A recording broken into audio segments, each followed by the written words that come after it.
Makasih. Selamat pagi. Assalamualaikum warahmatullahi wabarakatuh. Salam sejahtera, Om Swastiastu, Namo Buddhaya, Om Santi Santi Om, dan salam kebajikan, dan salam sehat. Matur nuwun Pak Agus, Bu Iva sudah diundang, dan selalu bersemangat kalau sama teman-teman yang muda. Nah, kita semua kan muda ya Bu ya, Pak. Nah, mudah saya pengen buat disclaimer dulu, dua disclaimer. Yang pertama, saya jatuh cinta sama filsafat, tapi tidak mampu kuliah di filsafat begitu.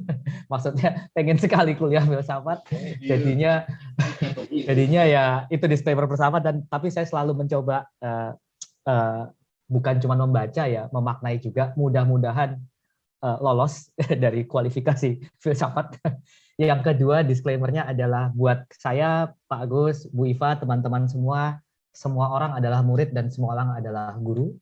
Dan sekolah terbaik itu ya semesta alam gitu. Buat saya itu disclaimer saya, nanti akan mengalir dengan cerita ini.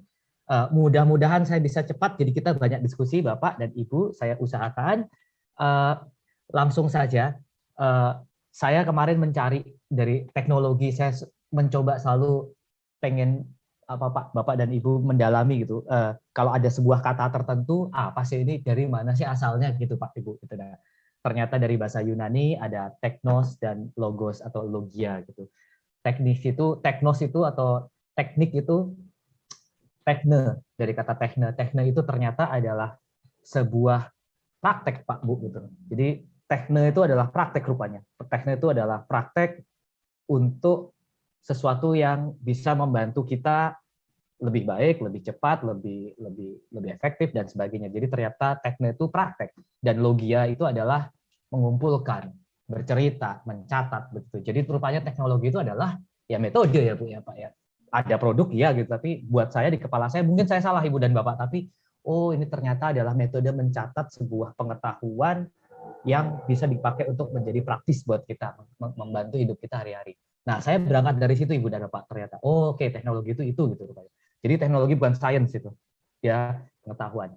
Nah, berangkat dari itu semua, saya membagi ini jadi 6 bagian, Ibu dan Bapak, masing-masing paling cuman nggak sampai 10 menit. Nah, jadi mudah-mudahan 45 menit kita sudah selesai, tapi pertama kisahnya dulu, terus kedua saya akan ngajak kita sama-sama untuk melihat sebetulnya kita di mana sih gitu. Terus ketiga, katanya ini kan orang lagi gimmick revolusi industri 4.0 dan data besar, masuk angin semua orang, masuk angin revolusi industri, masuk angin data besar. Ayo kita kerokin dulu yuk biar nggak masuk angin yuk, ya gitu. Apa sih barang ini gitu, jangan pada nggak ngerti juga ini apa sih. Saya sendiri juga bingung ini apa ini, setiap orang kok ngomong kayak gini terus gitu. Nah, terus yang keempat, saya akan bawa kita semua ke, saya sangat percaya, bukan cuma percaya Bapak dan Ibu, dan menurut saya ini hukum alamnya, bahwa di balik semua yang digital adalah analog Pak Bu. Kalau analognya nggak beres ya digitalnya wes nggak beres gitu Pak Bu gitu. Jadi teman-teman itu. Jadi yuk kita main di situ. Dan kelima saya akan cerita bagaimana saya mencoba bersama teman-teman, bukan saya tok pastinya, saya nggak mungkin bisa sendirian, udah pasti jelas, tapi bagaimana kecerdasan kolektif dengan menggunakan teknologi mencoba kita bangunkan. Di sini saya akan mengajak adik-adik, teman-teman, siapapun yang mau terlibat. Tadi sudah izin sama Bu Iva, boleh nggak tak culik beberapa teman-teman. Nah, kalau yang mau diculik sama saya, ayo kita ke Kalimantan, ke Papua, ke Sulawesi, ke Amerika Selatan, atau kemana lah, nanti kita lihat. Dan yang kelima, ayo kita sama-sama diskusi. Mesin itu bisa jatuh cinta apa enggak sih sebetulnya? Gitu. Mari kita diskusi nanti. Nah, saya juga enggak tahu jawabannya. Nah, ini teman-teman yang tahu nih mungkin. Gitu. Monggo argumennya dikeluarkan nanti. Nah, tentang teknologi. Ini ada satu film baru keluar 2 minggu lalu, Ibu dan Bapak, atau 3 minggu lalu di Netflix. Judulnya Downfall, The Case Against Boeing. Apa barang ini? Apa cerita film ini? Cukup menarik buat saya, Ibu dan Bapak. Ini adalah bagaimana keluarga-keluarga dari amit-amit yang korban pesawat jatuh Lion Air di Indonesia tahun 2018, Pak Agus, Bu Iva, dan teman-teman, itu ada pesawat Boeing yang umurnya baru 1 tahun atau 1,5 tahun, dikirim 737 MAX, nah terus jatuh pesawatnya, innalillahi wa inna ilaihi rajiun gitu, tapi dan meninggal semua gitu, jatuh di atas Jawa waktu itu di laut, jeger gitu. Nah, pernyataan pertama adalah human error. Sebagai pelaku atau sebagai pegiat teknologi, dalam hal ini saya drone dan macam-macam bikin sendiri, memang human error atau kesalahan manusia memang faktor besar, tapi ya hati-hati juga kita dalam menyatakan apa yang salah. Nah, ternyata Bu Iva dan teman-teman, Pak Agus dan teman-teman, ternyata 6 bulan kemudian terjadi kecelakaan di pesawat yang persis sama dengan karakter terbang yang sama gitu di Ethiopia. 6 bulan kemudian terjadi. Meninggal semua juga teman-teman gitu. Mulai curiga orang apa nih? Ternyata intinya ditemukan kira-kira Ibu Iva dan teman-teman bahwa loh, ada sebuah software yang berbasis kecerdasan buatan. Nah, kecerdasan buatan software yang salah membaca data karena inputnya salah, karena sensor bacaan datanya salah. Jadi si software itu tugasnya satu, dia membuat si pesawat itu hidungnya ke bawah, ditekan sama dia ke bawah gitu. Jadi hidungnya ke bawah. Jadi bayangannya adalah si pilot itu waktu terbang itu kayak pesawatnya kayak disuruh turun terus ke bawah. Jadi sama pilot dia angkat lagi, turun lagi ke bawah, dia angkat lagi, turun. Jadi kayak beginian, Bu. Nah, dan tapi kuat sekali energinya gitu. Jadi sehingga nggak kuat lagi di titik tertentu maka pesawat itu jatuh. Dan ternyata si software ini cerdas, pintar gitu. Kenapa? Dia langsung dengan otomatis menghitung. Oh, karena yang masuk ke saya begini maka tak turunin hidungku gitu. Karena bacaan saya pesawatnya lagi begini, lagi naik gitu, hidungnya lagi naik, dangak gitu Pak, Bu dan teman-teman tuh. Diturunin, jatuhlah dia. Ini satu cerita. Bagaimana algoritma yang katanya pintar dan cerdas, ya memang pintar dan cerdas kok. Tetapi di belakangnya ada analog ya, hati-hati gitu. Nah, itu ternyata malah membunuh manusia dan banyak sekali gitu. Nah, kira-kira silakan nonton teman-teman nanti. Yang kedua, ini salah satu kasus besar juga teman-teman. Si Elizabeth Holmes. Nah, Elizabeth Holmes. Dia punya apa namanya? Punya perusahaan membuat sebuah startup namanya Theranos. Dipotret sebagai sebuah wanita yang berhasil dan sebagainya. Apa ceritanya?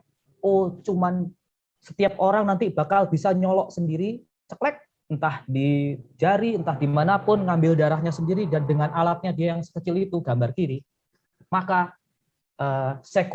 gene sequencing atau sequence peta gen yang terkait tentunya yang nanti terkait dengan penyakit dan sebagainya sudah bisa terpetakan sendiri. Dahsyat Ibu dan Bapak. Teknologi, iya banget. Teknologi nano namanya. Wah, iya banget, dahsyat. Hanya dalam 5 tahun sampai 10 tahun dia membuat ini, mencoba buat dan dapat sekali banyak uang Ibu dan Bapak. Teman-teman, banyak sekali dapat uang. Jadi yang ada apa? Kita ini saya kira yang hadir di sini paham bahwa tidak ada yang instan gitu kan. Ya teknologinya juga kalau belum nyampe ya bilang aja belum nyampe, jujur aja gitu. Ternyata belum nyampe dan nggak bisa. Yang ada adalah sebuah kegagalan besar gitu. Di sini kegagalannya adalah kegagalan finansial teman-teman. Jadi bagaimana teknologi canggih itu dipotret sebagai sesuatu yang hebat gitu, duit masuk jebret, ternyata tidak seperti itu ceritanya karena potong. Jadi karena ternyata driving forces-nya energi yang membuat ini berjalan adalah uang juga ternyata gitu. Wall Street, orang invest. Cerita kedua. Ngomong-ngomong cerita pertama dan cerita kedua itu ternyata yang di cerita pertama tadi yang Boeing tadi ternyata setelah dicek diselidiki itu gara-garanya juga mohon maaf tapi uang. Jadi Boeing bersaing dengan Airbus. Nah, teman-teman, Boeing bersaing dengan Airbus supaya pesawatnya lebih efisien, lebih murah, tapi dia desainnya jadi asal-asalan. Yang ada jadinya seperti itu. Kenapa bersaing dengan Airbus? Karena Boeing merger jadi satu dengan McDonnell Douglas dan mereka menjadi sebuah perusahaan terbuka di Wall Street sehingga kemudian energi atau kekuatan yang mendorong perkembangan sebuah perusahaan itu Boeing dalam hal ini adalah uang lagi sekali lagi profit ya. Ini cerita ketiga teman-teman. The Drone Papers. Nah, ini nanti ada hubungannya sama cerita saya di bawah. Kenapa? Bagaimana saya nge-drone juga. Drone wars, perang drone ini teman-teman. Drone ini teknologi dipotret sebagai sebuah teknologi yang super canggih. Untuk ngapain? Untuk ngejar teroris katanya teman-teman. Ngejar teroris. Nah, kok bisa ngejar teroris? Iya, karena nanti dia tinggal terbang di mana kita aja nggak tahu gitu, di mana ada apa enggak, terus tiba-tiba jatuhin bom, jeder, meledak. Kira-kira begitu teman-teman. Nah, tetapi menurut penelitiannya si Skyhill, Jeremy Skyhill, setiap satu orang teroris yang akhirnya bisa diledakkan dalam tanda kutip gitu teman-teman, butuh membunuh sekian puluh orang dulu karena adanya salah tembak atau salah identifikasi. Kenapa? Drone-nya kan nggak tahu apa-apa teman-teman ya. Drone-nya, operator drone-nya mendapatkan informasi dari bawah gitu, dari bawah intelijennya gitu. Ini adalah salah satu contohnya teman-teman bagaimana ini kelihatan sekali film ini, dari film bisa dilihat. Ada saya nanti presentasi ini saya berikan ke Bu Iva, teman-teman bisa lihat, saya selalu taruh linknya kok ini. Bagaimana identifikasi, gambar kanan atas tuh identifikasi, oh ini targetnya si ini. Tapi sebetulnya ada civilian, ada orang yang tidak bersalah. Tapi gambar kanan bawah dihajar juga. Yang meledak akhirnya yang meninggal nih kalau nggak salah 17 orang tidak bersalah ikut meninggal gitu. Nah, teknologi, iya teknologi. Canggih, iya canggih.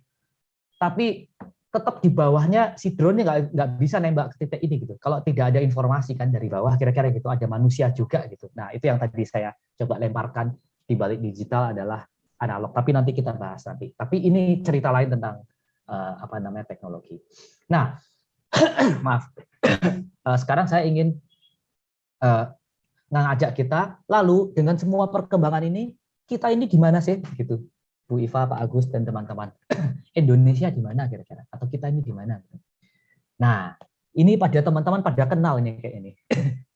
5 orang di Indonesia yang paling tidak sampai 8 bulan lalu yang terkaya. Yang paling kaya karena pemasukannya, yang paling kaya dari YouTube-nya. Nah, maksudnya begitu. Ternyata nomor 1 yang paling kiri, Mbak Im Wong dan istrinya Paula Verhoeven. Saya aja enggak tahu siapa beliau itu sampai saya riset, oh ini tuh rupanya. Siap. Nah, ternyata 1 bulan teman-teman, Mas Baim dan istrinya Mbak Paula ini bisa dapat dari YouTube-nya tok itu 440 juta sampai 7,2 miliar per bulan hanya dari YouTube-nya tok. Itu kalau kita pakai riset Bu Iva, Mas Agus, waduh, bisa publikasi di Science sama di Nature tuh kayak itu. Gila tuh. Nah, nomor 2 siapa? Raffi, nomor 3 Ria Ricis, nomor 4 Atta, dan nomor 5 Deddy Corbuzier. Mungkin sekarang sudah berubah. Mungkin, tapi kira-kira ini gambaran kita, teman-teman. Siapa kita? Kita ini adalah masyarakat yang di sini gitu, sangat menikmati. Bahkan ada satu videonya Raffi Ahmad, waktu itu saya akses tanggal 13 April 2021, Pak Agus, Bu Iva, dan teman-teman. Saya lihat, loh ternyata video ini diupload sama Raffi tanggal 12 April, 24 jam sebelumnya. Ini bukan saya niat nyari ya niat sih, tapi pengen riset, bukan pengen nonton gitu. Videonya 20 menit, judulnya itu adalah Raffi dan siapa istrinya Nagita ya, Nagita kangen Bandung, naik bis mewah pulang ke Bandung. Lah apa to iki kan, tak pikir apa to iki kan ya. Tapi hanya dalam 24 jam teman-teman yang nonton itu 260.000 orang. Wedian tenan tak pikirkan gitu. Waduh ini gila juga nih yang nonton kan gitu. Nah, inilah kita teman-teman. Siapa kita? Siapa kita? Ini laporan yang saya bisa akses terakhir. Harusnya yang tahun kemarin sudah keluar, tapi mungkin nggak jauh beda. Ternyata kita adalah manusia-manusia yang hidup di sebuah republik yang bernama Indonesia ini, yang 172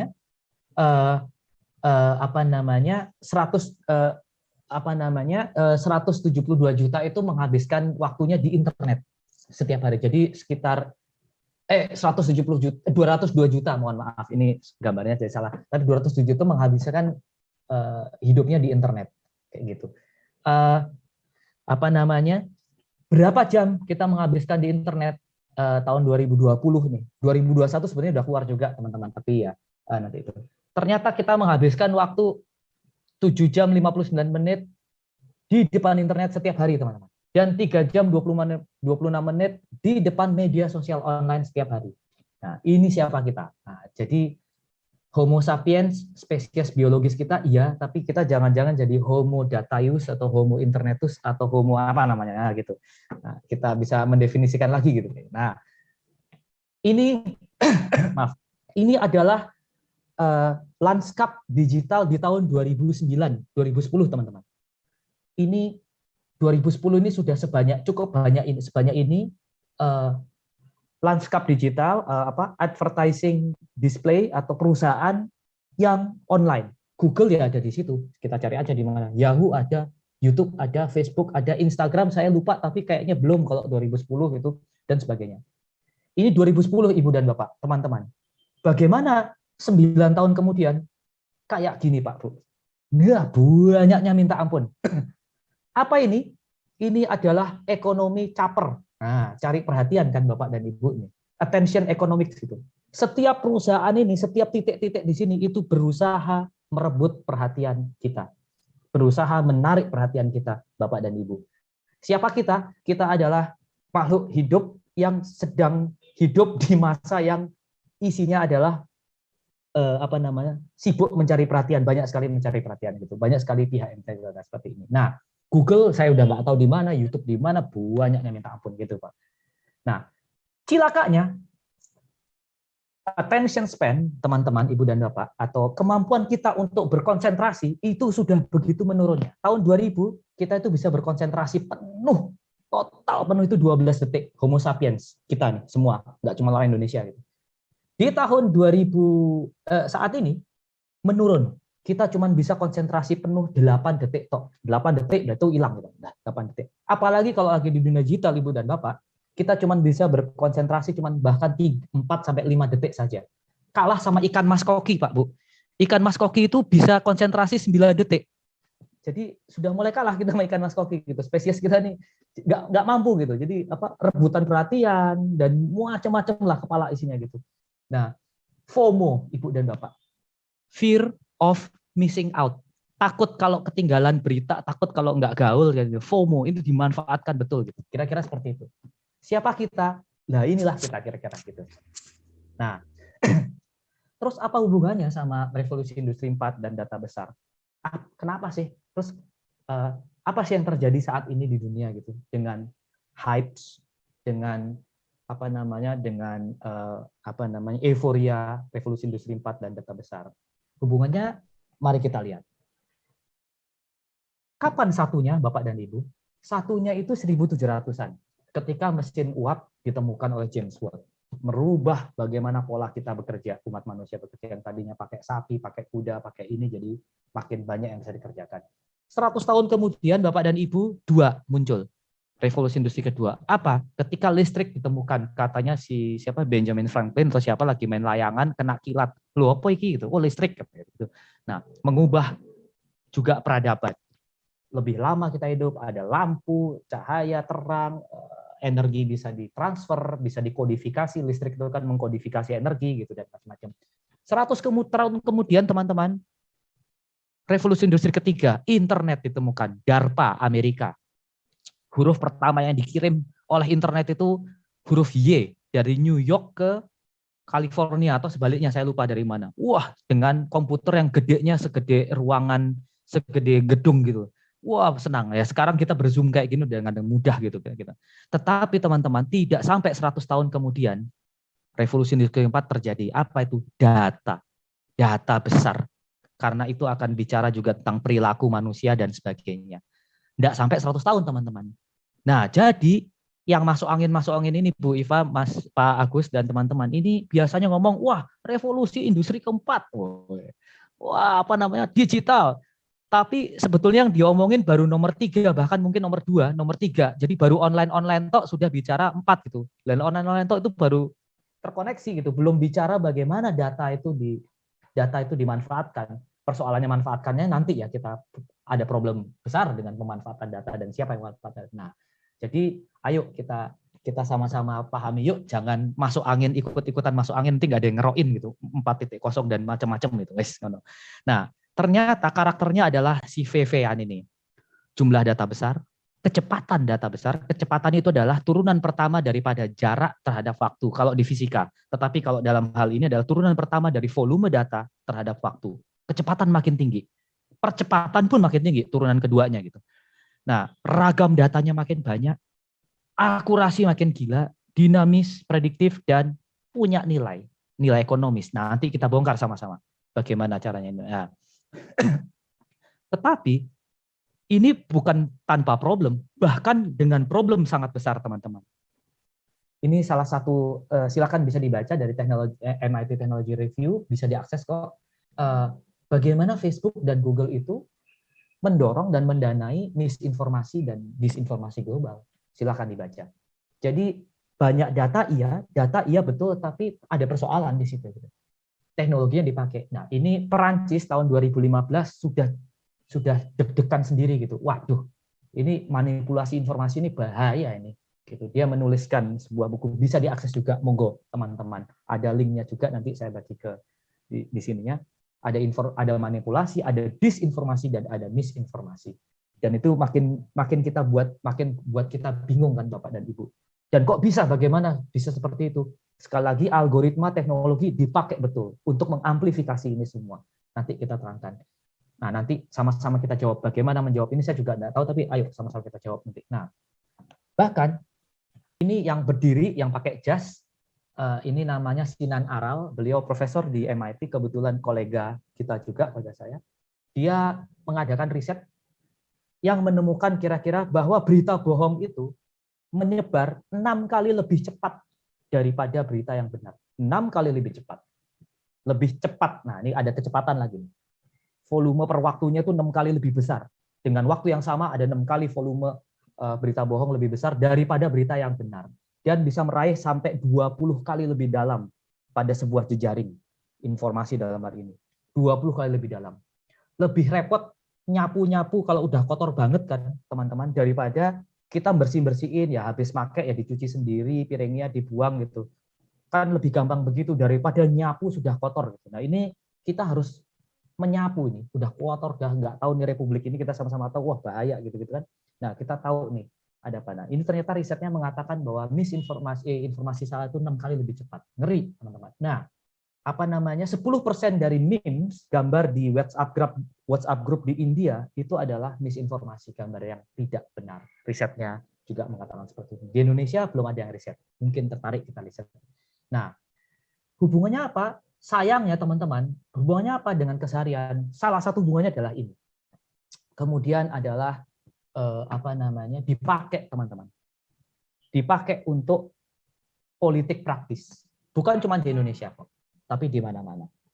Nah, ternyata ini hubungannya ini soalnya bukan sekedar informasi tok gitu Pak Heru dan Bu Iva dan teman-teman, tetapi soalnya juga adalah tentang neuron kita, saraf kita, bagaimana bagian otak kita dimanipulasi oleh informasi-informasi seperti ini.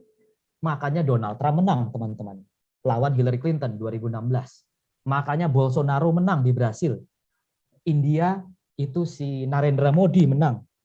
Menggunakan pendekatan ini memanipulasi amigdala kita. Amigdala yang di kepala ya. Sekarang kan lagi rame juga amigdala yang grup musik kalau nggak salah di YouTube gitu. Nah, ini di kepala. Jadi kepala kita di tengah ini teman-teman, di tengah-tengah banget, di tengah itu ada yang namanya amigdala. Di bagian belakang sini, nah, belakang kepala itu ada nama insula. Dan di depan ada namanya prefrontal cortex. Saya bukan ahli neuroscience, tetapi teman saya yang memang belajar neuroscience, silakan dicek di YouTube-nya juga ada, barusan di wawancara sama Mas Dita Wiryawan, namanya Dr. Priyu Hasan, ahli neuroscience kita, itu yang coba membongkar ini sama-sama gitu. Nah, kalau amigdala kita diaktifkan teman-teman, amigdala yang di tengah kepala, yang merah itu yang gambar kanan atas kiri itu, maka kita cenderung menjadi manusia yang konservatif. Menjadi konservatif atau menjadi progresif tidak ada salah dan tidak ada benar. Kita harus jadi progresif dan harus jadi konservatif kadang-kadang. Sama anak kecil kita harus konservatif ya teman-teman ya. Kalau enggak, misalnya anaknya mau nyemplung ke sungai ya jatuh dia amit-amit gitu kan ya. Woi jangan gitu. Nah, tetapi ketika konservatifisme itu bertemu dengan politik praktis, bahaya.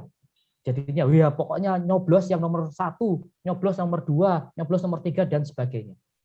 Sehingga kemudian yang terjadi adalah polarisasi teman-teman. Begitu amigdala aktif, kita jadi konservatif. Kita cuma tahu dua hal. Orang lain adalah musuh gitu. Dan yang kedua adalah kita mukul balik atau kita lari.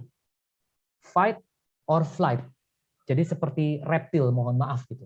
Jadi seperti reptil kita tahunya ini musuh, kamu kawan atau kamu lawan, terpolarisasi, dan inilah yang menerangkan kenapa terjadi polarisasi di masyarakat di dunia. Kayak gitu. Karena informasi-informasi yang dibuat apa namanya? Di Amerika, teknik yang digunakan adalah selang-selang kebohongan. bohong terus, bohong terus, 1000 kebohongan menjadi sebuah kebenaran, quote unquote dalam tanda kutip gitu. Si Donald Trump dan macam-macam. Tapi yang dihajar sebenarnya adalah amigdala. Beberapa kawan menemukan bahwa pendapat peneliti menemukan bahwa ada 4 informasi, 4 jenis informasi atau 4 karakter informasi yang bisa mengaktifkan amigdala ini, yaitu 4F, female, perempuan, mohon maaf, terus kemudian food, bukan cuma seksualnya, tapi perempuan gitu. Tapi food, makanan, fear, ketakutan, dan faith, keyakinan. Faith ini bisa jadi agama, bisa jadi ras, bisa jadi macam-macam. Kayak gitu. Begitu itu dipakai, mau salah mau benar, wah amigdala kita hidup nih teman-teman. Begitu amigdala kita hidup, selesai kita. Semua orang dianggap kau musuh atau kau kawan gitu. Wah udah polarisasi jadi yang ada. Sementara insula kita nggak digarap. Nggak sempat garap. Nah ini yang jadi bahaya ketika kita bicara politik. Teknologi di mana? Dia dipakai banget teknologi. Kenapa? Lah Cambridge Analytica itu teman-teman.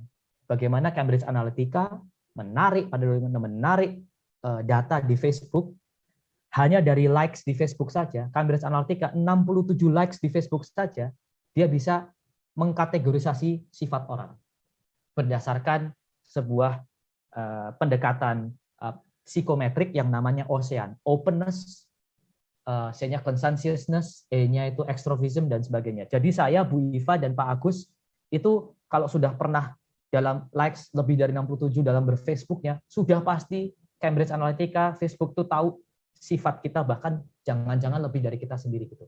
Habis itu diarahkan kepala kita, dibuatlah sebuah memes. Misalnya waktu itu Bu Iva dan Pak Agus dan saya itu sudah ketahuan kita pro Hillary Clinton waktu 2016. Wah, ini harus dirubah nih kepalanya orang bertiga ini. Jadi tidak percaya sama Hillary Clinton atau bahkan sampai pro Donald Trump. Tapi gimana ngubahnya?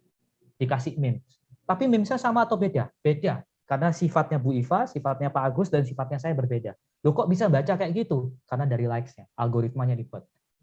Bayangkan 80 juta orang Amerika digituin, dia selesai. Jadinya ya itulah terjadi kemarin itu. Nah, apakah itu masih terjadi sekarang teman-teman, Ibu dan Bapak? Masih terjadi. Akan dipakai? Akan. Di situ menurut saya tanggung jawab kita sama-sama di sini, senang sekali yang bergabung di sini. Yuk, bagaimana ruang ini kita ramein, kita problematisasi. Problem besar ini. Kira-kira seperti itu Bapak dan Ibu. Mudah-mudahan bisa ditangkap. Maaf. Salah satu yang juga ancaman lain adalah yaitu digital dictator. Bagaimana otokrasi itu bisa dikuatkan oleh digital, oleh teknologi digital. Ini salah satu bacaan mungkin menarik, juga bisa diakses dengan gratis. Nanti ini semua ada di bahan presentasi. Contohnya adalah saya jadi ingat sebuah film yang kiri ini film dari Jerman, cerita tentang Jerman Timur dan Jerman Barat tahun 80 sekianan. Bagaimana Stasi atau proyek polisi rahasianya Jerman Timur itu mendengarkan pembicaraan orang, telepon-teleponannya orang gitu. Jadi di Jerman Timur didengarkan Stasi. Judul filmnya adalah Das Leben der Anderen, Life of Others. Silakan diakses, ini menarik sekali. Dulu butuh orang untuk dengerin setiap telepon, ketep telepon. Sekarang gambar di bawah kanan, kita dengan senang hati setor data. Jadi bahkan tidak butuh orang untuk ngawasin kita, tetapi hanya karena aktivitas jempol kita di laptop, online, di smartphone kita, maka siapapun yang berkepentingan dengan data kita sudah bisa memanfaatkan kita. Kira-kira begitu pesan yang ingin saya lemparkan. Nah, persoalan dasarnya adalah di tangan siapa data ini? Itu persoalan besar sekali. Nah, bagaimana kita sekarang harus berposisi? Nah, itu ayo kita elaborasi sama-sama di sini. Di Cina, ini Cina, ada yang namanya social credit score. Apa itu? Waktu tadi pagi Bu Iva, waktu dari rumah ke kampus gitu, naik mobil atau naik motor, terus ngelihat ada orang mau nyebrang, tetapi karena buru-buru mau Zoom meeting sama kita ini sekarang, nggak sempat berhenti. Pokoknya tak lewatin dulu, jeder gitu. Ketangkep sama CCTV-nya gitu Bu Iva dan teman-teman gitu. Bu Ivanya nggak ngerasa, tapi habis itu nanti nilai sosial kreditnya, kredit sosialnya Bu Iva turun. Misalnya dari 100 dikurangin jadi 5 karena tidak menghormati orang mau nyebrang. Kira-kira begitulah. Sampai kalau saya berposisi kritis terhadap pemerintah, yang mana itu terjadi di Cina, ketahuan, nilai sosial kreditnya skor. Kalau tidak memenuhi nilai tertentu, misalnya di bawah 70, maka kita tidak bisa sekolah, kita tidak bisa menggunakan fasilitas ini dan sebagainya. Semua diukur dengan digital, dengan teknologi. Saya menyebut ini namanya digital Orwellian. Apa itu Orwell? Nanti kita lihat ada novel namanya yang ngarang George Orwell. Monggo dibaca. Namanya 1984. Nah, persoalan yang lain adalah bias-bias itu di coding gitu. Tadi saya sempat sama Bu Iva diskusi di 2 tahun 3 tahun belakangan ini di dunia kegelisahan terhadap abuse atau penyalahgunaan teknologi oleh siapapun, dalam hal ini adalah teknologi digital dan datanya dan algoritma, itu sedang diramaikan. Dan semuanya perempuan hebatnya. Saya senang sekali. Feminis, semua lahir dari studi feminisme gitu. Belum ada yang dari filsafat, belum ada yang dari geografi. Mungkin menurut saya, ayo saatnya kita teman-teman. Nah ini sebuah film di Netflix namanya Coded Bias. Bias yang decoding. Beberapa dari mereka teman saya, sangat kenal ya, dan beberapa dari mereka saya mau ngajak mereka ke podcast kita gitu, podcastnya. Nah, salah satunya adalah yang menulis buku yang namanya Race After Technology, Profesor namanya Ruha Benjamin. Dia membuktikan bahwa algoritma itu rasis, teman-teman. Algoritma itu lebih kena ke orang hitam daripada orang putih. Kasusnya di Amerika, kasusnya di kita bisa banyak banget. Jadi algoritma itu bisa sangat rasis. Artinya tergantung siapa yang program juga gitu, dan mau apa programnya. Pinter, ya pinter, mesin pinter, ya pinter banget. Tapi punya empati nggak, punya rasa nggak? Nah, kita jawab nanti. Nah, ini film kedua yang menurut saya monggo dilihat. Akan memberikan gambaran kepada teman-teman. Jadi di mana kita harus meletakkan teknologi gitu. Kalau bias-bias aja di coding gitu dan dianggap kebenaran gitu. Kira-kira begitu. Ini buku yang berikutnya. Susanna Zuboff 2018 menulis buku The Age of Surveillance Capitalism. Era dari kapitalisme surveillance, kapitalisme pemantauan gitu. Apa intinya? Kira-kira begini teman-teman. Semua data kita itu masuk ke sirkuit produksi yang baru. Kalau kita pakai perspektif Marx gitu, saya kira di sini kita nggak ada problem gitu ya. Dia sebagai alat analitik gitu, kacamata, salah satu kacamata analitik gitu.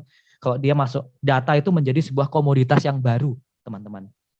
Data itu menjadi sebuah komoditas yang baru, masuk ke sirkuit produksi yang baru. Itu kenapa kalau di HP kita nih, saya yakin tiap pagi kalau teman-teman buka HP, loh kok Google tahu ya saya maunya beli tas ya, kok Google tahu ya saya tahunya beli sepatu ya gitu. Nah kayak gitu-gitu. Nah itu karena ini semua masuk ke sini gitu kan. Karena ada sebuah mekanisme di balik ini gitu. Dan semuanya memang profit. Profit itu diambil dari prediksi terhadap data. Prediksi terhadap data adalah prediksi terhadap perilaku kita. Perilaku kita pun dibaca. Kira-kira begitu teman-teman. Ini buku yang berikutnya. Monggo dibaca. Nah ini beberapa buku yang menarik. Yang kiri itu tulisannya si Safia, Algorithm of Oppressions. Bagaimana Google, salah satunya search engine itu memperkuat rasisme. Buku yang tengah itu bukunya Ruha, itu judulnya Race After Technology yang tadi saya bilang, bagaimana algoritma itu bisa sangat rasis, terutama terhadap orang hitam, mohon maaf. Dan yang ketiga adalah bukunya si Meredith, ini asik sekali, Artificial Unintelligence. Nah, bagaimana kecerdasan buatan ini dibangun gitu. Bagaimana komputer tidak mengerti terhadap manusia gitu. Di sini dia mengenalkan sebuah istilah, saya tertarik sekali, namanya techno-chauvinis, teman-teman. Semua orang sibuk, pokoknya seluruh masalah itu selesai dengan teknologi. Waduh, chauvinisme teknologi kawan-kawan. Nah ini si Artificial Intelligence. Ini beberapa buku yang mungkin menarik. Ini juga dalam kaitannya dengan keseharian, si Virginia dia bicara bahwa bagaimana teknologi buku kiri itu malah meningkatkan inequality, ketimpangan pendapatan, ekonomi dan sebagainya. Automating inequality. Dan yang tengah juga, dan yang kanan juga, The Shame Machine. The Shame Machine sini bahkan bagaimana media sosial itu malah membuat hate speech atau kebencian itu menjadi malah ter-reinforce. Kira-kira begitu. Ini yang menurut saya cukup menarik untuk dibaca sama teman-teman. Nah, ini tadi terakhir. Jadi di mana kita, teman-teman? Ini buku kiri itu adalah buku novelnya George Orwell. Judulnya 1984. Dia menulis buku ini tahun 1946. Di tahun segitu dia sudah membayangkan teman-teman, oh nanti tahun 84 itu ada sebuah mata besar melihat kita. Yang namanya Big Brothers itu. Jadi dia bakal tahu banget kita ngapain gitu. Bayangkan, 46 belum ada internet teman-teman. Dan sekarang ya seperti inilah kita. Di mana kita? Saya ingin berargumen, tapi bisa jadi sangat salah. Mohon dikoreksi, sama-sama ayo kita bongkar-bongkar cara pikir saya yang mungkin salah ini. Kita society atau masyarakat berada di dua kutub teman-teman. Kutub pertama adalah di private sectors, surveillance capitalism, data kita dipakai segila-gilanya hanya untuk kebutuhan untuk memaksimasi profit. Atau kita berada di kutub yang satu lagi ditarik-tarikan nih sama kutub yang satu lagi, yaitu negara, otoritarianisme negara gitu. Di mana kita? Bandul kita ini. Nah, menurut saya teman-teman, kuncinya adalah supaya tidak tertarik ke ujung yang satu ataupun ujung yang lain. Jadi bandulnya bergerak terus, jadi hidup berwarna dan bermakna terus adalah, menurut saya adalah keadilan sosial ekologi. Dalam hal ini ya memang lingkungan dan manusia dan nilai-nilai kita dorong. Nanti kita bongkar di bawah gitu teman-teman. Saya melihat ini persoalan kita. Jadi kita lagi diombang-ambing di antara dua ini. Digital fisik sehubungan dengan keadilan sosial ekologi, saya sangat percaya dan saya sangat yakin bahwa di balik dan memahami bahwa di balik semua digital adalah analog, teman-teman. Digital itu apa? Digital itu basisnya 010101. Jadi digital itu mereduksi. Digital itu finite. Sementara analog itu infinite. Rasa itu analog. Rasa kita itu menurut saya tidak bisa didigitalkan. Kira-kira begitu. Nah, ini salah satu contoh, teman-teman. Ini gambar jamur dari spesiesnya Physarum folicephalum. Ini saya ingin menunjukkan bagaimana analog itu edian. Gambar yang paling kiri atas, gambar A, itu adalah sebuah jamur yang diletakkan di piring Petri dish, cawan Petri. Jamurnya yang kuning. Terus yang putih-putih itu adalah makanan jamurnya, yaitu beras. Kalau nggak salah dikasih beras atau apa sesuatu jamur cari protein kan. Yang putih-putih itu diletakkannya tidak asal-asalan. Diletakkannya itu, yang putih-putih itu menggambarkan titik-titik kumpul orang-orang di kota Tokyo. Misalnya mall besar di Tokyo, mall di Ginza lah, di mana lah. Nah, jadi titik-titik putih itu menggambarkan itu. Saya percepat saja, dalam waktu 26 jam, si jamur ini, gambar F, dalam waktu 26 jam, si jamur ini sudah membentuk sebuah jejaring yang rigid. Teman-teman bisa lihat kuning-kuning itu. Jejaring itu bisa terjadi karena si jamurnya senantiasa mencari makan. Jamur punya otak, enggak punya otak, tapi dia punya intuisi gitu, optimisasi, intuisi yang mengoptimalkan dia untuk membuat dia jadi optimal sehingga energinya kecil dan dia cari makan terus. Nah, dalam waktu 26 jam sudah rigid itu gambar F. Sekarang kita bandingkan teman-teman. Yang bawahnya, gambar C dan gambar D. Gambar C itu sama dengan gambar F. Itu adalah jejaring jamur. Gambar D itu adalah network jejaring dari metro atau subway-nya atau MRT-nya kota Tokyo. Teman-teman bisa lihat.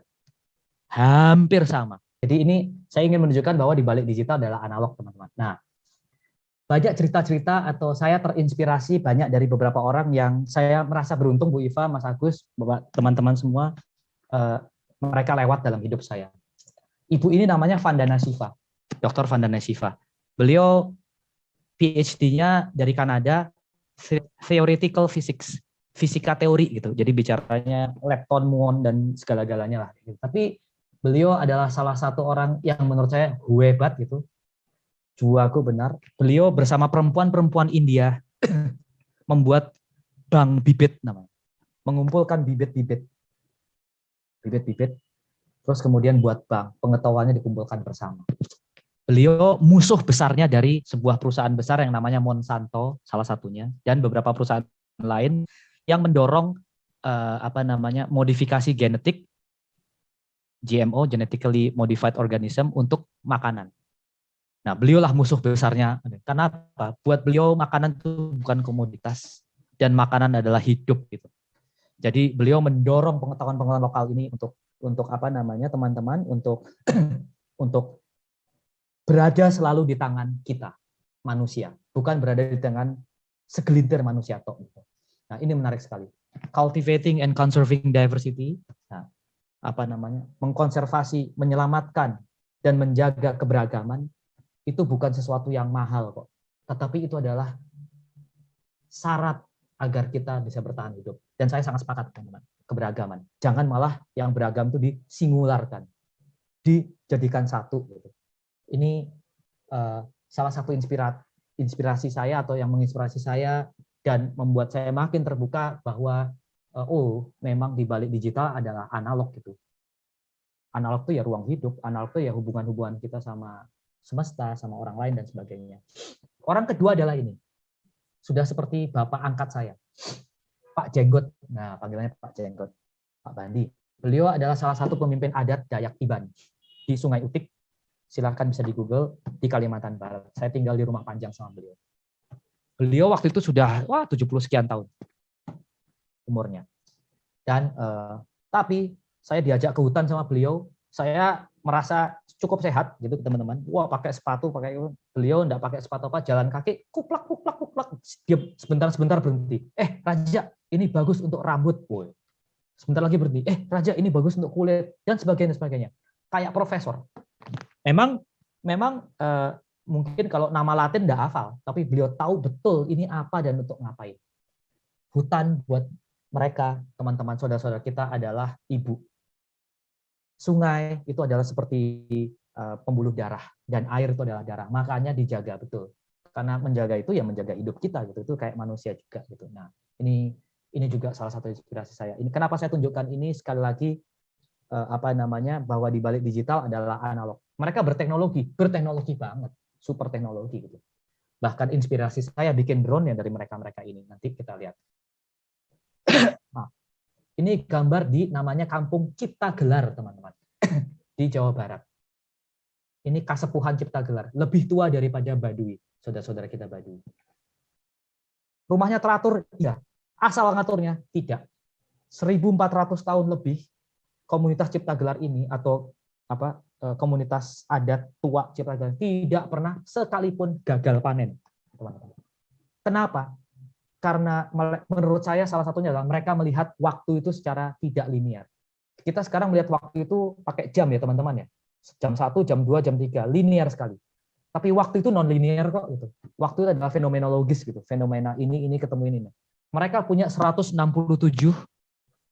varietas padi, 160 sekian.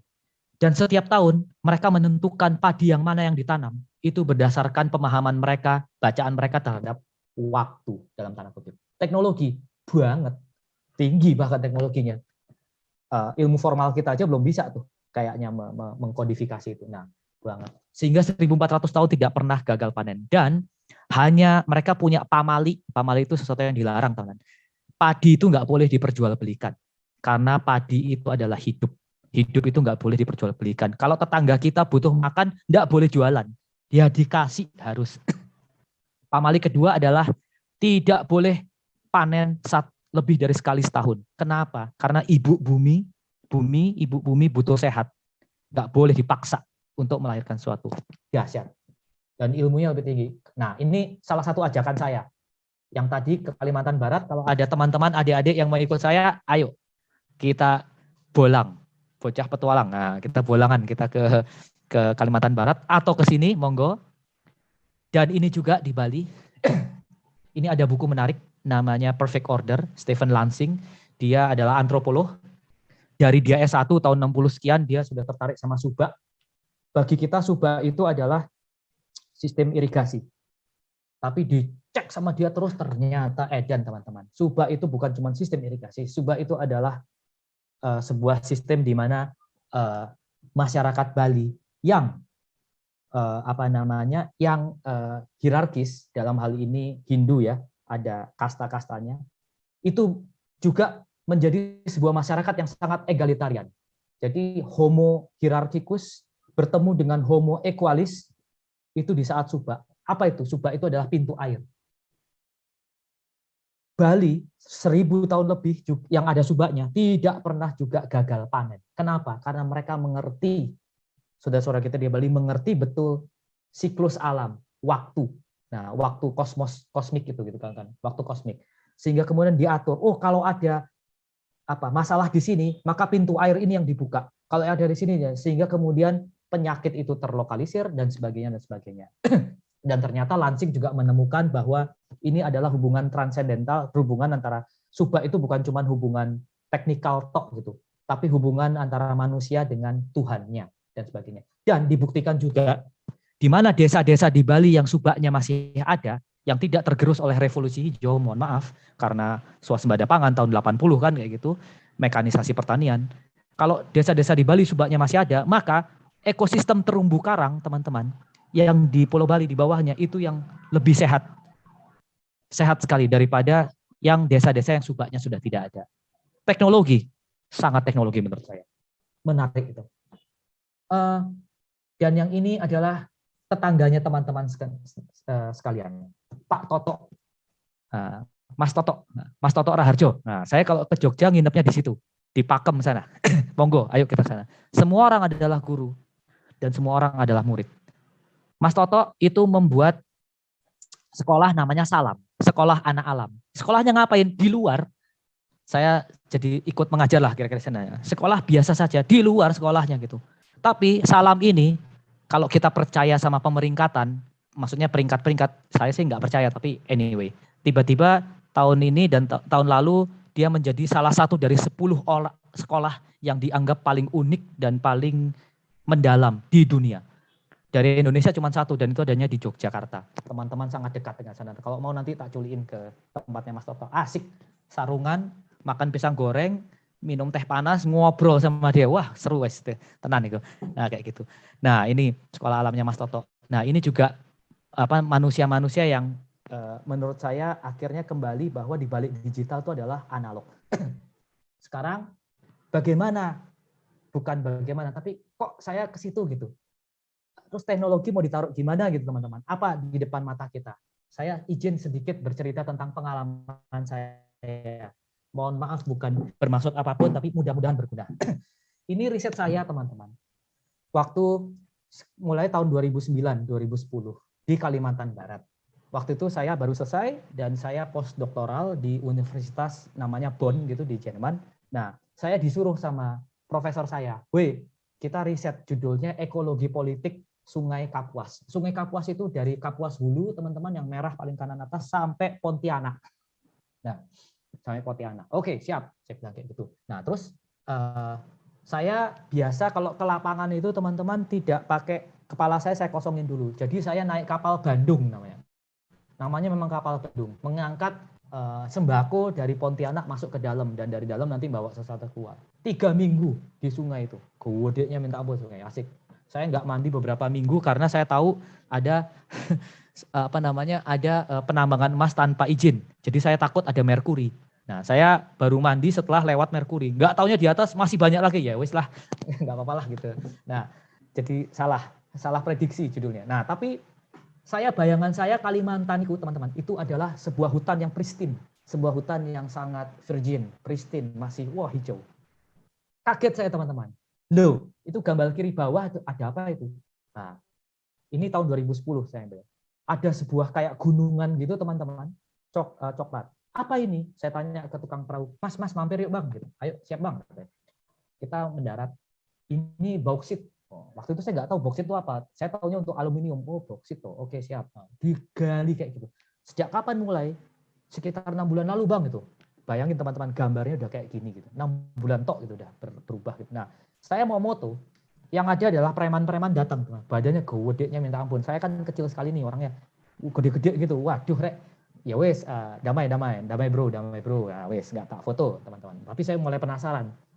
Nah, gambar kanan bawah itu adalah gambut yang dikeringkan dan jadi kebanyakan jadi perusahaan sawit.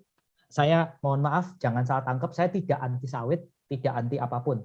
Saya bukan dalam kapasitas anti, tapi kita sama-sama melihat yuk ceritanya gitu. Nah, buat saya skala jadi penting. Ya kalau sawit 2 hektar, 1 hektar ya nggak apa-apa, tapi begitu ratusan ribu hektar selesai kan gitu. Kira-kira begitu. Nah, gambutnya dikeringkan. Ketika gambut dikeringkan, gambut itu adalah calon batu bara muda.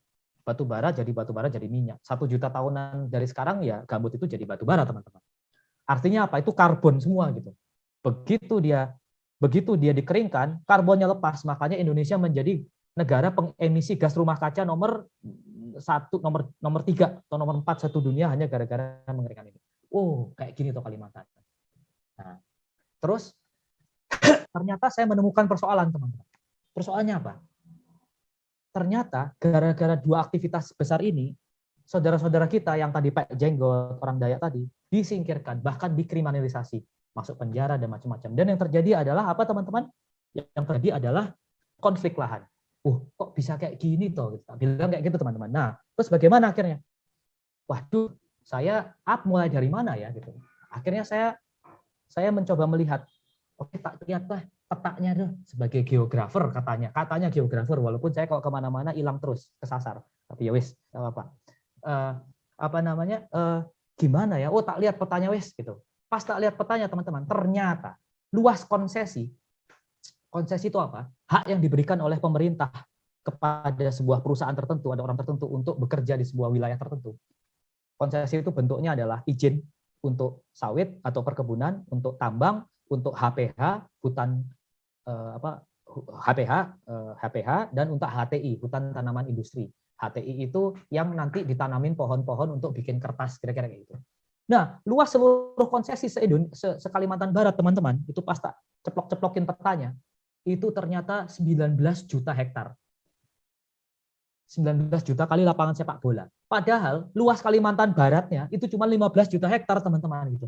Nah, berarti kan semua orang di Kalimantan Barat hidup di wilayah yang sudah dimiliki oleh orang lain, kira-kira begitu ya, teman-teman ya. Nah, saya jadinya wah, piye toh iki gitu. Gak beres ini gitu. Nah, di situ saya mulai bertanya, loh, peta ini apa toh? Siapa toh yang bisa buat peta? Di situ menurut saya, teman-teman, ya, sebagai filsuf, calon-calon filsuf dan filsuf, teman-teman, kita sama-sama berpikir gitu. Peta ini apa sih sebetulnya? Siapa sih yang berhak buat peta? Peta ini kan adalah representasi statik, bentuknya gambar spasial dari sesuatu yang dinamik tentang sebuah ruang tertentu. Siapa yang buat peta? Boleh buat peta. Loh, yang boleh buat peta ternyata orang cerdik pandai, harus punya gelar S1 atau S2 atau S3 di bidang, wow, pantas gitu, teman-teman. Buat saya itu adalah ketidakadilan epistemik gitu. Sebuah ketidakadilan epistemologi gitu. Dalam berpengetahuan aja udah nggak adil gitu. Orang Dayak, teman-teman, dan saya yakin saudara-saudara kita yang lain, teman-teman, itu gampang tahu di kepalanya itu ada peta.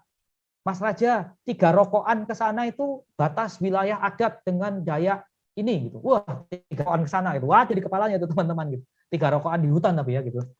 Nah, kayak gitu. Nah, tapi apakah pengetahuan itu diakomodir oleh negara? Tidak, gitu, teman-teman. Nah, di situ saya nemu, teman-teman. Oh, ruang tempur saya adalah ini gitu. Buat saya suka sains, saya suka teknologi, teman-teman, tapi buat saya sains dan teknologi ya seyogyanya buat manusia gitu. Kalau memang harus bertempur dengan itu ya bertempurlah kita, walaupun agak aneh menggunakan sains untuk tempur, tapi ya wis tempur. Nah, saya berarti saya harus buat peta bareng-bareng, teman-teman, dengan masyarakat adat. Ngono kira-kira, teman-teman. Gimana buat peta ya gitu. Bingung saya, Mas, teman-teman itu. Lawang saya dulu pas saya lagi riset PhD saya membuat peta juga, peta karang. Saya karang laut. Tapi saya pakai layang-layangnya saya gantungin waktu tahun 2000, tak jepret-jepret pakai Nokia, pakai handphone. Kok bisa gitu ya. Nah, tapi sekarang pakai layang-layang nggak mungkin, teman-teman. Lawang lebarnya Sungai Kapuas saja 1 kilometer ya. Nah, terus pun layang-layang mau berapa gitu kan. Terus kemudian sawit ini kan luasnya ratusan ribu hektar. Gimana caranya? Nah, saya harus membuat sesuatu terbang, teman-teman. Saya mikirnya gitu. Saya tadinya mau nyewa ini, teman-teman. Mau nyewa pesawat. Terus nyewa, terus tak foto-foto dari atas gitu. Tapi harga sewa pesawatnya itu $4.000 per jam. Mati aku. Meninggal kita gitu kan. Lah profesor saya ngamuk di Jerman, lo kok ngopo gitu, gitu kan, pasti kayak gitu. Ini $4.000 sejam, ini mau ngapain gitu. Waduh. Nah, saya ingat teman-teman saya kuliah dulu, teman-teman teknik penerbangan kebanyakan di ITB.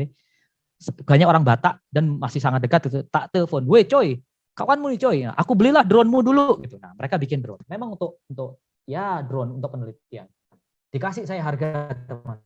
Silakan ditebak berapa. Nah, nanti yang tebakannya benar, yang paling dekat tebakannya di kolom chat saya kasih hadiah buku lewat Bu Iva nanti. Nah, tapi silakan ditebak, monggo ditebak, enggak sambil jalannya. Wow, muahalnya minta ampun, teman-teman. Muahal, monggo ditebak. Nah, Saya bingung, waduh piye iki kan. Profesor saya ngamuk. Akhirnya saya memutuskan belajar, teman-teman, Bu Iva dan Mas Agus dan semuanya, dari sekolah terbaik di dunia. YouTube dan Google. Nah, gitu. Saya duduk di depan YouTube dan Google, 3 hari saya duduk, asli.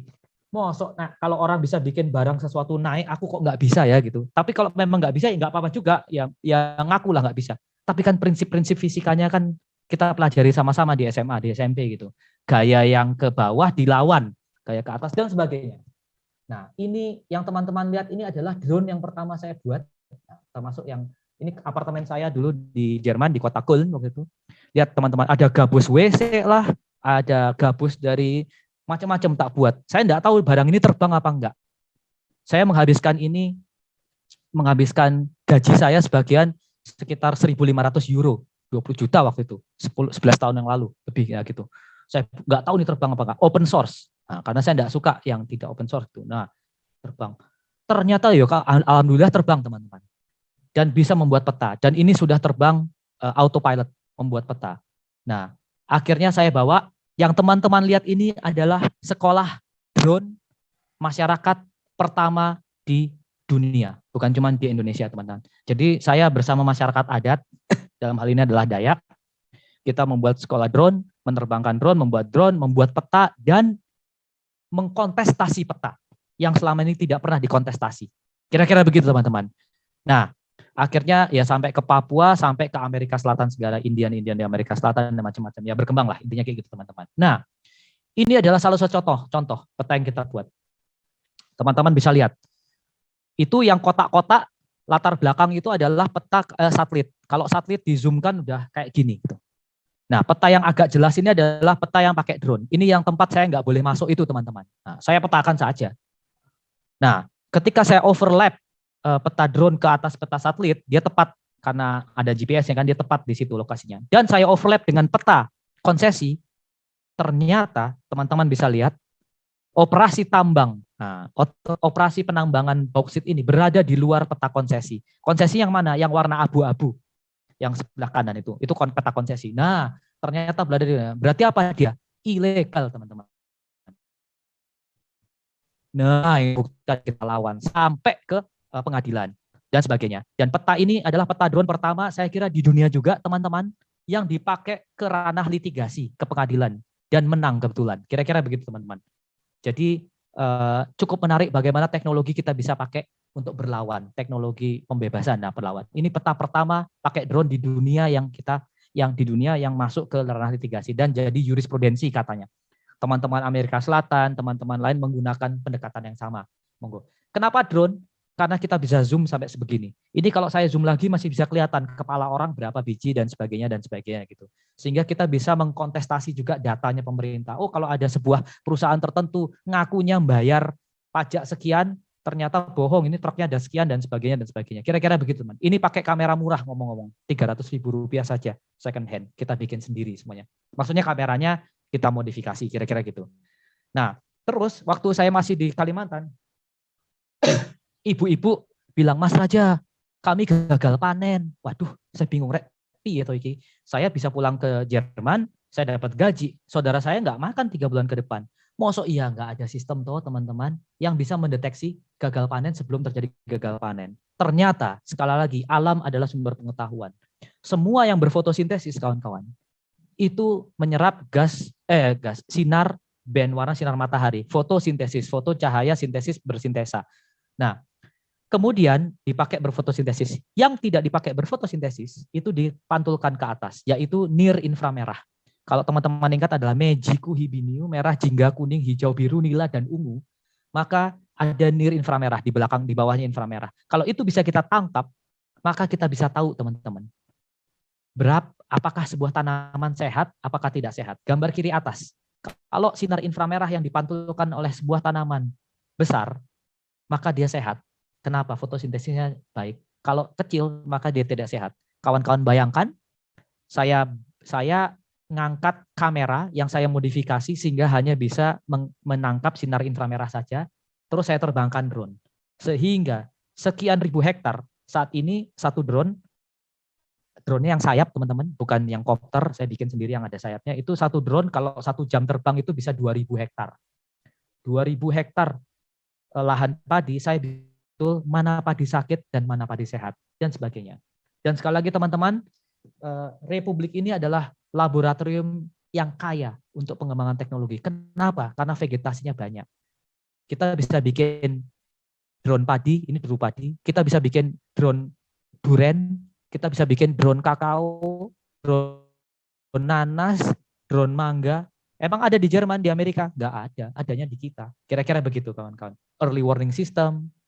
Nah, tapi pengetahuannya di mana? Saya selalu percaya sama kecerdasan kolektif. Saya tidak mau ini menjadi pengetahuan Raja Wali atau kita ayo kita bikin ini menjadi kecerdasan kolektif. Karena teman-teman saudara-saudara kita juga punya pengetahuan lain yang akan memperkaya pengetahuan kita bersama. Kira-kira gitu langsung. Nah, ini yang tadi langsung. Nah, sekarang sudah mulai ke bagian akhir ajakan. Apa ini? Ini adalah salah satu sekolah adat yang saya dan teman-teman buat. Yang kanan ini Mbak ini adalah Dayak Simpak namanya. Kami mencoba merevive, menghidupkan dan mengingat bersama-sama ke anak kecil tentang pengetahuan-pengetahuan lokal dan tentunya berteknologi. Saya bawa IoT ke situ juga, itu Internet of Things. Tapi, nah, anak-anak ini sama kita, mereka udah tahu. Tapi anak ini dahsyat teman-teman. Ini saya kalau nggak ada yang si kecil ini sih namanya siapa nih? Bandeng. Oh, namanya itu Bandeng panggilannya, yang anak laki-laki ini yang rambutnya agak-agak pirang ini. Bandeng. Kalau nggak ada dia lagi di hutan, nggak bisa makan saya. Mereka jalan dengan cepat, 5 menit sekali berhenti, pakai keranjangnya kan di itu, terus ngambil daun ini, dan daun ini, nangkep ikan, beneran nih, pakai tangan tok teman-teman, atau pakai stick tok kayak gitu, nangkep ikan. Dan mereka tahu betul daun ini bagus untuk ini dan daun ini bagus untuk ini. Jadi kami mencoba merevive itu teman-teman.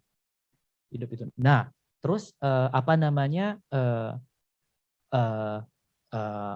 nah itu kita dorong dari kecil teman-teman. Nah, ini sekolah adat kita. Ini juga sekolah adatnya. Nah, ini ketika kita harus masuk ke dalam ladang mereka. Mereka saudara-saudara kita orang Dayak itu adalah ladang berpindah. Artinya tiap 7 tahun sekali mereka harus pindah. Dengan ide yang sama dengan orang-orang Baduy, orang-orang Cipta Gelar tadi dan orang-orang Cipta Gelar tadi, bahwa bumi harus dijaga. Nggak boleh bumi dieksploitasi terus-terusan di satu tempat. Makanya mereka ladang berpindah. Nah, kalau sudah di ladang, kita tinggal di gubuk-gubuk seperti ini di tengah hutan betul. Nah, di tengah hutan betul. Nah, kita tinggal di sini. Keluarga mereka biasanya kalau lagi menanam, masa menanam dan masa panen sudah tinggal di sini dan itu. Pas COVID ya mereka lah yang paling sehat lah kira-kira itu. Nah, terus kita jalan ke hutan, jalan seperti ini, masuk ke hal seperti ini teman-teman. Ini mereka nangkep apapun yang bisa mereka tangkap dan tahu untuk makan malam kita. Tanpa anak-anak 2 ini ya saya enggak makan malam gitu. Saya puasa itu pasti kayak gitu. Sementara mereka jalan tanpa pakai sendal dan apa-apa, cepatnya minta ampun, saya pakai sendal aja kesakitan enggak karuan gitu, pelan-pelan kayak gitulah. Nah, kayak gitu. Jadi ini yang menarik teman-teman.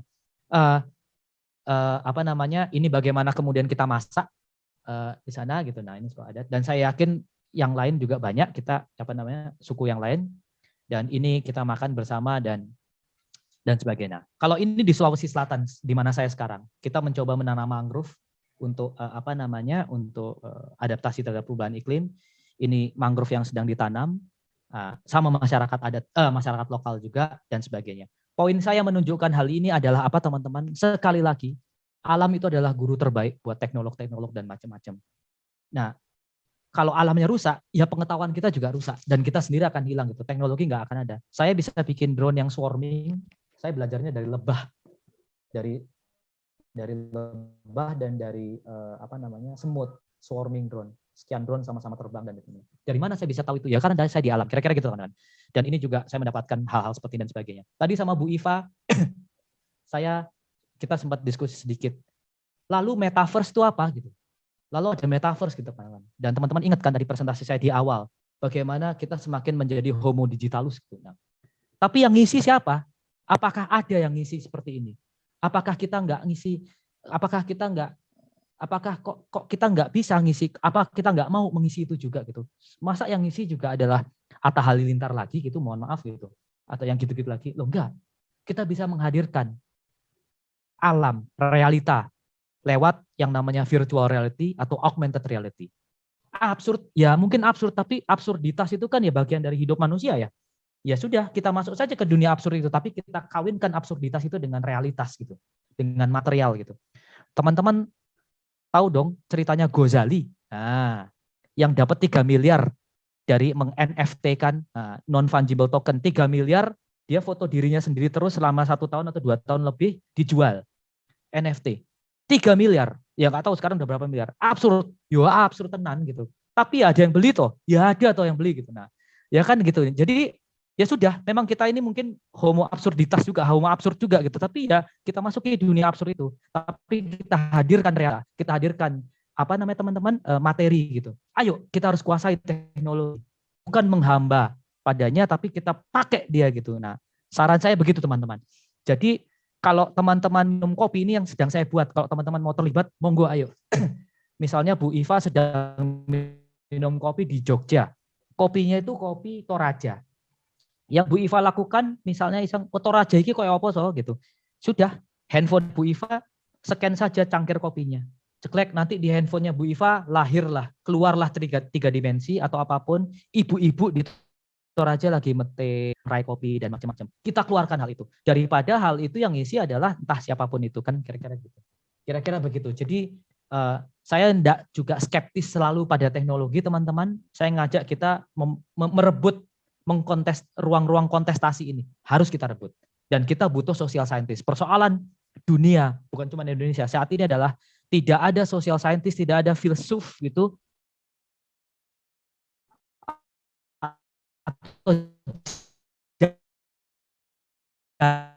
Jarang, mohon maaf bukan jarang. Yang betul-betul, nah bagian terakhir mohon maaf, terutama can machine fall in love? Nah, saya enggak pengen jawab, monggo kita jawab. Kita bisa mengajari mesin untuk cerdas. Ini ngomong-ngomong yang kiri ini si Sofia nih namanya, robot ini, yang pernah ngomong sama Pak Jokowi juga kan. Dan ngomong-ngomong Sofia ini punya paspor loh. Nah, paspornya itu Arab Saudi. Jadi negeri Arab Saudi itu menganggap si Sofia ini sebagai manusia bisa travel punya paspor. Nah, bisa ngomong sama kita. Bisa jatuh cinta enggak dia? Saya enggak mau jawab, saya enggak tahu gambarannya antara digital gitu. Digital itu adalah yang garis-garis biru teman-teman, tangga. Digital itu adalah reduksi. Digital itu adalah 0 dan 1, 0 dan 1, 0 dan 1. Digital itu adalah finite, terbatas. Analog itu infinite. Rasa itu analog. Tatapan mata itu analog. Membawi itu analog gitu. Kira-kira kayak gitu teman-teman. Can machine fall in love? Bisa nggak kita ngajarin mesin cerdas? Bisa banget, lebih cerdas kita. Bisa nggak kita ngajarin mesin punya empati atau punya rasa cinta? Kalau saya sanksi. Kira-kira begitu teman-teman. Nah, dan untuk menghindari kita semua menjadi tekno-chauvinis, menjadi kritis terhadap teknologi dan sebagainya. Yang kedua, ini teman-teman. Ini ada buku anak-anak, kalau di Eropa buku anak-anak monggo dibaca. Pangeran kecil, l'essentiel est invisible pour les yeux. Artinya adalah yang esensial itu tidak kelihatan pakai mata telanjang. Saya akan berhenti di sini teman-teman. Mohon maaf kelamaan. Terima kasih. Mudah-mudahan bisa kerjasama dan saya mengajak teman-teman semua, ayo belusukan sama-sama dan kita mengartikulasikan ini semua. Matur nuwun. Wassalamualaikum warahmatullahi wabarakatuh.